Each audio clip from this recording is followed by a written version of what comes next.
Hola amigos, ¿qué tal? Es para mí una alegría estar aquí nuevamente frente a ustedes, trayendo un nuevo contenido para este canal. Y en este momento hemos traído un tema titulado ¿qué servicio le estamos dando a nuestro Dios? Como hijos de Dios, en nuestro servicio al Creador de todas las cosas, debemos asegurarnos de que nuestras motivaciones deben ser sinceras, honestas, elevadas, nacidas de un corazón sincero que ama a Cristo y que está agradecido por su sacrificio infinito. De otro modo, estaremos practicando una religión o un culto al yo, es decir, a nosotros mismos. Nuestro servicio a Cristo podrá tener la apariencia de que está siendo dirigido hacia el Dios Altísimo, pero cuando nuestros verdaderos motivos no son aprobados por Dios, este servicio es para nuestro propio ego. Veremos algunos casos que aparecen en la Biblia de algunos personajes que le rindieron un servicio a Dios. Trataremos de analizarlo para discernir qué tipo de servicio o qué culto estaban ofreciendo al Creador. Vamos a ver el caso de dos hombres que subieron al templo a orar. Esta historia es muy conocida por nosotros. La encontramos en el libro de Lucas, capítulo 18, versículos del 10 al 12. Dos hombres subieron al templo a orar, el uno fariseo y el otro publicano. El fariseo en pie oraba consigo de esta manera: Dios, te doy gracias que no soy como los otros hombres, ladrones, injustos, adúlteros, ni aun como este publicano. Ayuno lo de 2 comidas cada sábado. Doy diezmos de todo lo que poseo. Aquí se nos presentan dos personajes.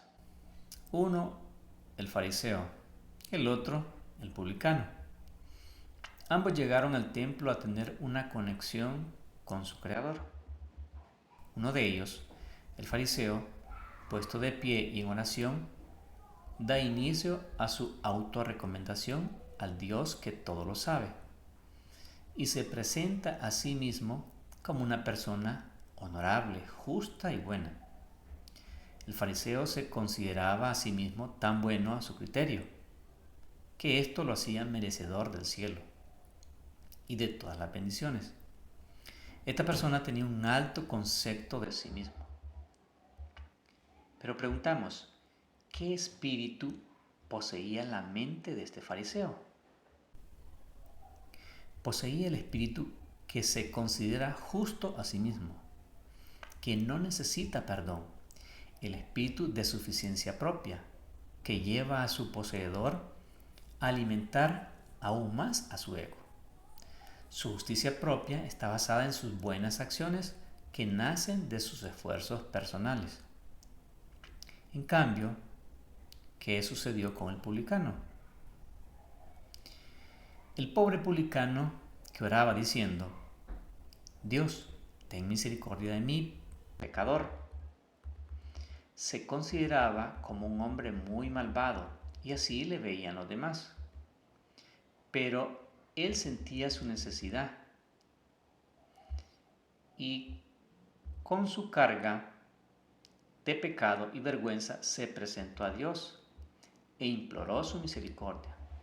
Su corazón estaba abierto para que el Espíritu de Dios hiciese en él su obra de gracia y le libertase del poder del pecado.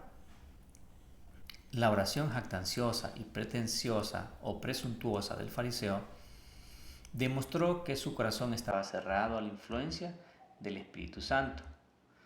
Por estar lejos de Dios, no tenía idea de su propia corrupción, que contrastaba con la perfección de la santidad divina. No sentía necesidad alguna y nada recibió.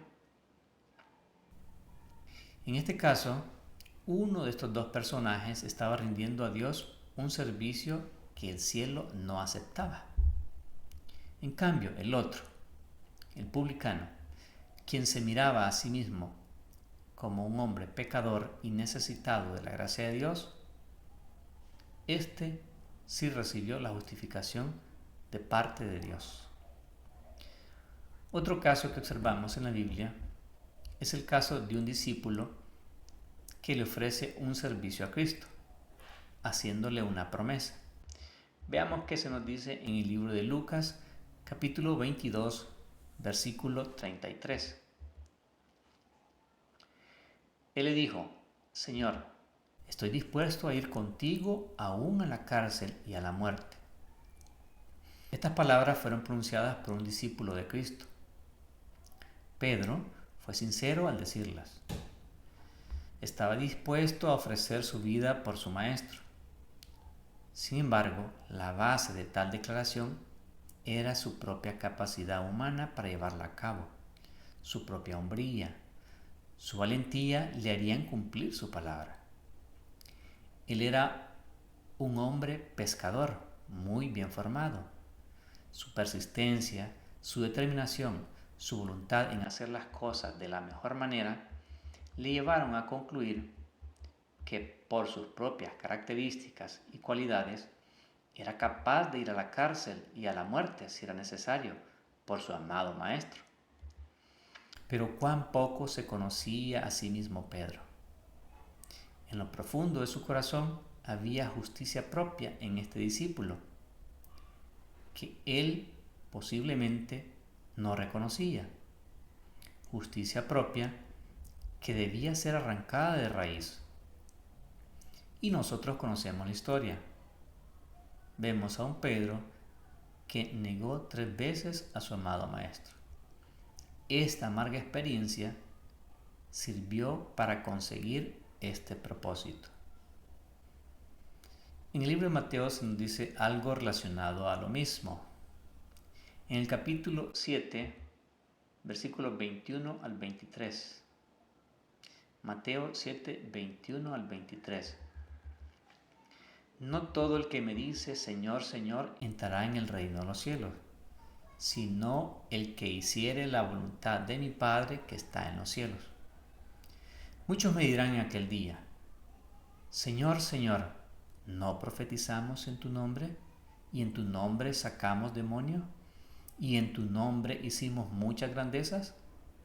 Y entonces les confesaré: nunca os conocí. Apartaos de mí, obradores de maldad. Estos cristianos se consideraban buenas personas porque expulsaban demonios y hacían milagros utilizando el nombre de Cristo. Ellos no estaban de acuerdo con el veredicto final de Cristo. Reclamaban que por las buenas obras que habían realizado se les pagase con la entrada al reino de los cielos. El mismo espíritu que dominaba a los fariseos también poseía a estos cristianos. En el libro de Mateo, capítulo 22, 15 al 17, también encontramos nuevamente a estos fariseos. Se nos dice: entonces los fariseos se fueron y trazaron planes para sorprenderlo en alguna palabra. Le enviaron sus discípulos junto con los herodianos a decirle: Maestro, sabemos que eres íntegro, que realmente enseñas el camino de Dios y no te cuidas de nadie, porque no miras la apariencia de los hombres. Dinos pues, ¿qué te parece? ¿Es correcto dar tributo al César o no? Bonitas palabras que estos fariseos dirigieron a Cristo. Maestro, sabemos que tú eres íntegro, que enseñas la verdad de Dios. No te dejas llevar por la apariencia externa. ¿A quién de ustedes no le gustaría que los demás tuviesen un concepto tal de ustedes? ¿Eran buenas y bonitas estas palabras? Pero, ¿cuáles eran los motivos sobre los cuales estaban fundadas? Jesús y sus discípulos le estaban restando su influencia sobre el pueblo. Y estos fariseos no querían perder ese dominio sobre las mentes. No querían perder el control que habían adquirido, ni tampoco los beneficios que implicaba tener tal influencia sobre un pueblo que desconocía en gran medida las escrituras de su tiempo. Es decir, estos fariseos estudiaban las escrituras para obtener un provecho material y personal del conocimiento de las escrituras. El bienestar material, físico y espiritual del pueblo no era para nada su interés. No estaban dispuestos a permitir que disminuyeran los beneficios que obtenían del pueblo. Así que debían trazar una trampa. ¿Y qué mejor que usar el cebo de unas bonitas y agradables palabras? Los fariseos no estaban sirviendo al pueblo. Ellos se estaban sirviendo del pueblo, a expensas de su escaso conocimiento de la palabra de Dios. Se estaban dando un culto a ellos mismos, un servicio al yo. Analicemos otro caso de otro personaje, Nicodemo. Busquemos en nuestras Biblias en el libro de Juan, capítulo 3, versículos del 1 al 3. Y había un hombre de los fariseos que se llamaba Nicodemo, príncipe de los judíos. Este vino a Jesús de noche y le dijo: Rabí, sabemos que has venido de Dios por maestro, porque nadie puede hacer estas señales que tú haces si no estuviese Dios con él. Respondió Jesús y le dijo: de cierto te digo, que el que no naciere otra vez no puede ver el reino de Dios. ¿Cuáles fueron los motivos que llevaron a Nicodemo a Jesús y a pronunciarle estas palabras? Es posible que Nicodemo, al igual que el fariseo que oraba de pie, compartieran parte del mismo espíritu de justicia propia. ¿Habría en el orgullo espiritual por considerarse un conocedor de las Escrituras? ¿Habría esto en el corazón de Nicodemo? La respuesta de Jesús revela la triste realidad de Nicodemo. Jesús le dice: para que tú puedas ver el reino de Dios, necesitas nacer de nuevo. Según el diagnóstico de Cristo, Nicodemo, en su condición actual de ese momento, era imposible que él pudiera ver el reino de los cielos, mucho menos entrar por las puertas en la ciudad celestial. Como Nicodemo, podemos lisonjearnos de que nuestra vida ha sido íntegra, de que nuestro carácter moral es correcto, y pensar que no necesitamos humillar nuestro corazón delante del Dios como un pecador común. Pero cuando la luz de Cristo resplandezca en nuestra alma, veremos cuán impuros somos. Discerniremos el egoísmo de nuestros motivos y la enemistad contra Dios, que han manchado todos los actos de nuestra vida. Entonces conoceremos que nuestra propia justicia es en verdad como trapos de inmundicia, y que solamente la sangre de Cristo puede limpiarnos de la contaminación del pecado y renovar nuestro corazón a la semejanza del Señor. Esto lo encontramos en el libro El Camino a Cristo, página 28, párrafo 2. Otro caso que encontramos que tiene relación con este tema es el caso del hermano del hijo pródigo. Vayamos a la Biblia en el libro de Lucas, capítulo 15, versículos 27 al 30. Lucas 15, 27 al 30.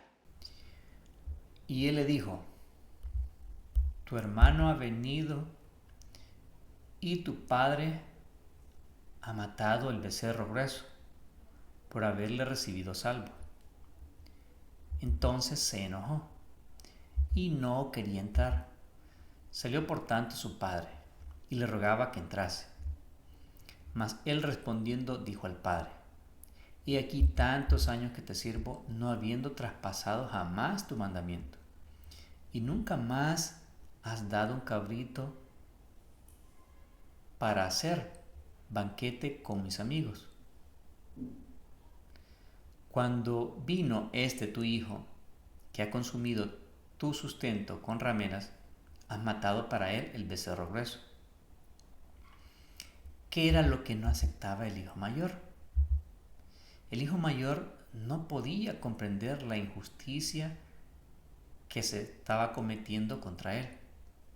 Todo el tiempo se había comportado como un hijo modelo, obediente, y ahora que regresaba el hijo desobediente, a este se le estaba dando un mejor trato que a él, que había obedecido todo el tiempo a su padre. ¿Por qué había que honrar de esta manera al hijo desobediente? ¿Acaso no era su conducta mejor que la de su hermano menor? El hijo mayor se sentía una víctima de un trato injusto hacia su persona. Sin expresión verbal audible, el hijo mayor estaba pensando en que tenía un padre injusto, y esta circunstancia reveló el verdadero carácter que había en él. En otras palabras, el hijo mayor era el justo a su propio criterio, mientras que su padre revelaba un carácter injusto. A opinión del hijo mayor, estaba rindiéndole un servicio genuino a su padre. Pero cuando estas circunstancias aparecieron y su hijo menor es recibido con vida, y este hecho hace que el padre se goce con él, revela que todo el tiempo atrás este hijo mayor estaba rindiendo a su padre un servicio a sí mismo, porque lo que deseaba eran beneficios para él mismo. No hubo alegría en su corazón al ver que su hermano menor regresaba con vida a su casa. Estos casos son para nosotros, para que nos examinemos y comencemos a preguntarnos qué tipo de servicio le estoy rindiendo a Dios, qué es lo que realmente me motiva. Otro caso que encontramos en la Biblia es el caso del rey Ezequías. En el libro de Isaías, capítulo 38, versículos del 1 al 8, se nos dice lo siguiente con respecto a este rey. En aquellos días cayó Ezequías enfermo para morir, y vino a él Isaías profeta, hijo de Amós, y le dijo: El Señor dice así: ordena tu casa, porque morirás y no vivirás. Entonces volvió Ezequías su rostro a la pared e hizo oración al Señor y dijo: Oh Señor, te ruego te acuerdes ahora que he andado delante de ti en verdad y con íntegro corazón, y que he hecho lo que ha sido agradable delante de tus ojos. Y lloró Ezequías con gran lloro. Entonces vino palabra del Señor a Isaías diciendo: Ve y di a Ezequías: el Señor Dios de David, tu padre, dice así: tu oración he oído, y tus lágrimas he visto, y aquí yo añado a tus días 15 años, y te libraré y a esta ciudad de mano del rey de Asiria, y a esta ciudad ampararé. Y esto será señal de parte del Señor, que el Señor hará esto, que ha dicho: he aquí yo vuelvo atrás la sombra de los grados que ha descendido en el reloj de Acaz por el sol, 10 grados, y el sol fue tornado 10 grados atrás, por lo cual había ya descendido. Versículo 22. Y Ezequías había dicho: ¿qué señal será que tengo que subir a la casa del Señor. Preguntamos, ¿cómo utilizó el rey Ezequías su última oportunidad de seguir honrando al dador y prolongador de su vida? En el segundo libro de Reyes, capítulo 20, versículos 12 al 21, se nos relata lo que hizo este rey en este tiempo adicional de vida que Dios le estaba dando.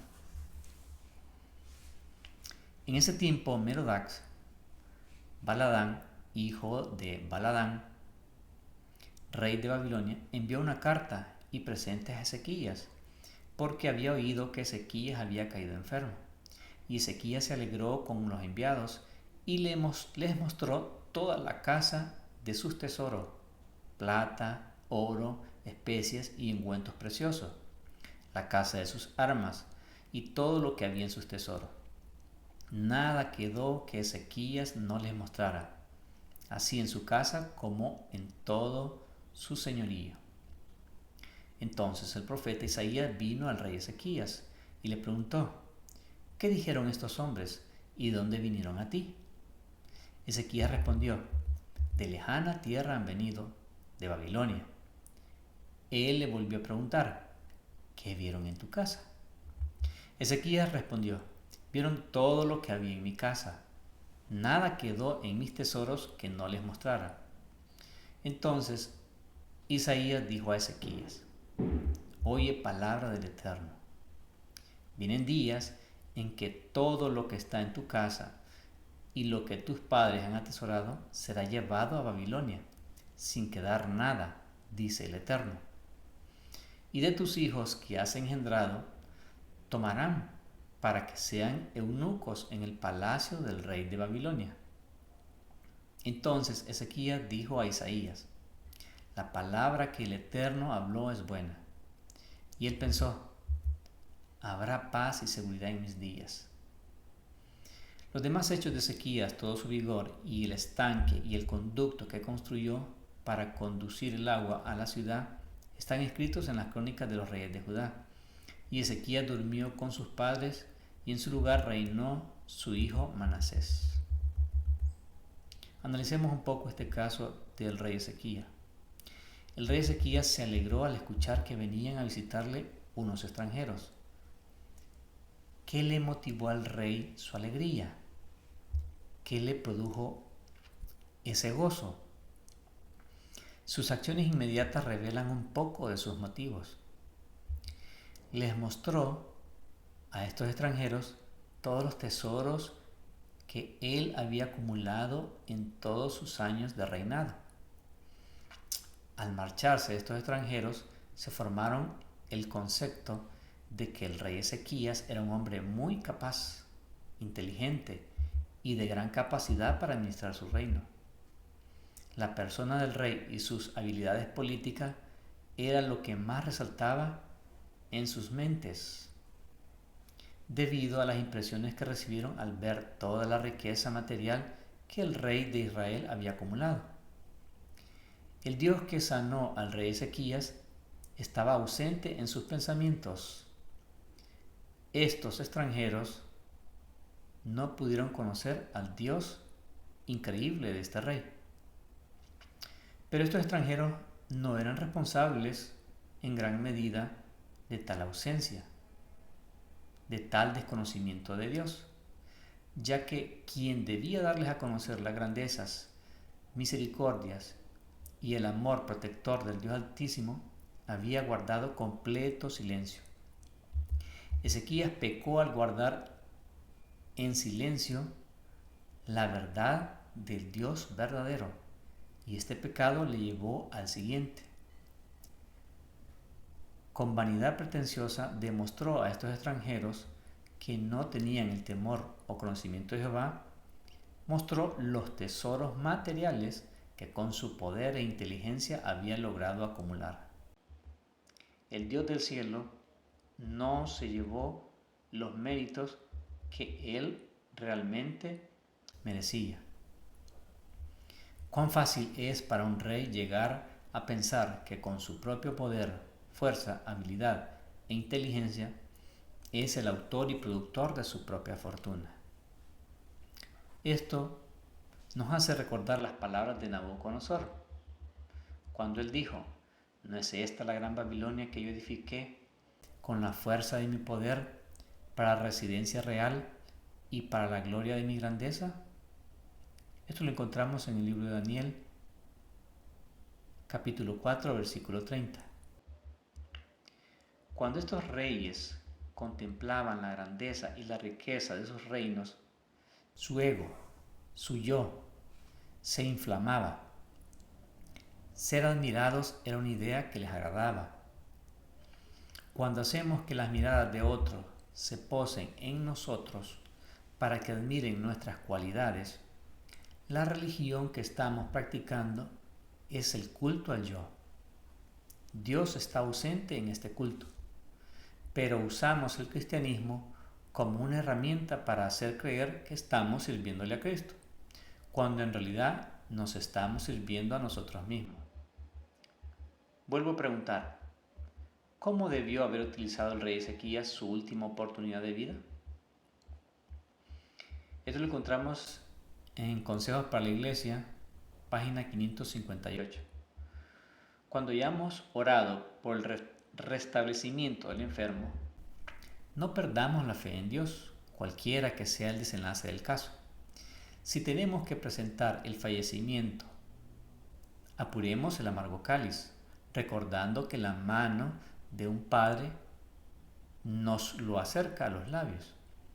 Pero si el enfermo recobra la salud, no debe olvidar que al ser objeto de la gracia curativa, contrajo nueva obligación para con el Creador.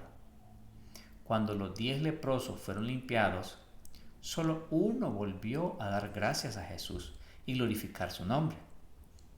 No seamos nosotros como los 9 irreflexivos, cuyos corazones fueron insensibles a la misericordia de Dios. Toda buena dádiva y todo don perfecto desciende de lo alto, del Padre de las luces, en el cual no hay mudanza ni sombra de variación. Santiago 1:17. La visita de estos mensajeros de un gobernante lejano dio a Ezequías la oportunidad de ensalzar al Dios viviente. Cuán fácil le habría resultado hablarle de Dios, sustentador de todo lo creado, mediante cuyo favor se le había perdonado la vida, cuando había desaparecido toda otra esperanza. ¿Qué portentosas transformaciones podrían haberse realizado si esos investigadores de la verdad, provenientes de la llanura de Caldea, se hubiesen visto inducidos a reconocer la soberanía suprema del Dios viviente? Esto lo encontramos en el libro Profetas y Reyes, página 255. Pero el orgullo y la vanidad se posesionaron del corazón de Ezequías, y ensalzándose a sí mismo expuso a ojos codiciosos los tesoros con que Dios había enriquecido a su pueblo. El rey les enseñó la casa de su tesoro, plata, oro, especierías y ungüentos preciosos, y toda su casa de armas, y todo lo que se pudo hallar en sus tesoros. No hubo cosa en su casa y en todo su reino que Ezequías no les mostrase. La visita de los embajadores estaba destinada a probar su gratitud y devoción. El relato dice: empero, en lo de los embajadores de los príncipes de Babilonia que enviaron a él para saber del prodigio que había sucedido en aquella tierra, Dios lo dejó para probarle, para hacer conocer todo lo que estaba en su corazón. Si Ezequías hubiese aprovechado la oportunidad que se le concedía para atestiguar el poder, la bondad y la compasión del Dios de Israel, el informe de los embajadores habría sido como una luz a través de las tinieblas. Pero él se engrandeció a sí mismo más que a Jehová de los ejércitos. Ezequías no pagó conforme al bien que se le había hecho. Antes se enalteció su corazón. y fue la ira contra él y contra Judá y Jerusalén. Profetas y Reyes, página 256. Cuán desastrosos iban a ser los resultados. Se le reveló a Isaías que al regresar los embajadores llevaban informes relativos a las riquezas que habían visto, y que el rey de Babilonia y sus consejeros harían planes para enriquecer su propio país con los tesoros de Jerusalén. Ezequías había pecado gravemente, y fue la ira contra él, contra Judá y Jerusalén. Entonces Isaías vino al rey Ezequías y le dijo: ¿Qué dicen estos hombres y de dónde han venido? Y Ezequías respondió: de tierra muy lejana han venido a mí, de Babilonia. Le dijo Isaías: ¿qué han visto en tu casa? Y dijo Ezequías: todo lo que hay en mi casa han visto, y ninguna cosa hay en mis tesoros que no les haya mostrado. Entonces Isaías dijo a Ezequías: oye palabra de Jehová de los ejércitos. He aquí vienen días en que será llevado a Babilonia todo lo que hay en tu casa, y lo que tus padres han atesorado hasta hoy. Ninguna cosa quedará, dice Jehová, de tus hijos que hubieren salido de ti y que engendraste tomarán y serán eunucos en el palacio del rey de Babilonia. Esto lo encontramos en el libro Profetas y Reyes, página 256. Bien, en estos casos que hemos leído, encontramos que muchos de estos personajes bíblicos estaban rindiendo un culto a sí mismos, al yo, a su ego. Y encontramos también casos en donde hubieron personajes que realmente rindieron un servicio que el cielo aceptaba. Cuando nuestras motivaciones no son sinceras, no son honestas delante de Dios, y nuestro mayor objetivo no es exaltar y glorificar el nombre de Dios, y sin embargo realizamos actividades religiosas o que tienen que ver con nuestro servicio a Dios, podemos dar una falsa impresión a las personas que realmente estamos sirviendo a Dios, cuando Dios conoce nuestro corazón y nuestros verdaderos motivos. Los motivos que nos impulsen a servirle a Dios darán carácter a ese servicio entregado a Dios. Por lo tanto, asegurémonos que lo que nos impulse a hacer todo lo que Dios nos pida es el amor que Él ha colocado en nuestros corazones. Un amor que viene del cielo, un amor que todo lo puede y que todo lo soporta. Espero que este tema nos haya servido para reflexionar y hacer una introspección, que nos examinemos a nosotros mismos, que veamos qué realmente nos impulsa a servir a Dios. Si hemos servido a Dios como lo hicieron estos personajes, y como en el último caso del rey Ezequías, aprovechemos el tiempo de oportunidad que Dios nos da para cambiar esos motivos y obedecer a Dios por amor, porque hay gratitud en nuestros corazones hacia Él y por lo que Jesús hizo por nosotros en la cruz. Espero que Dios les bendiga, y si este tema le es de utilidad, por favor denle un like.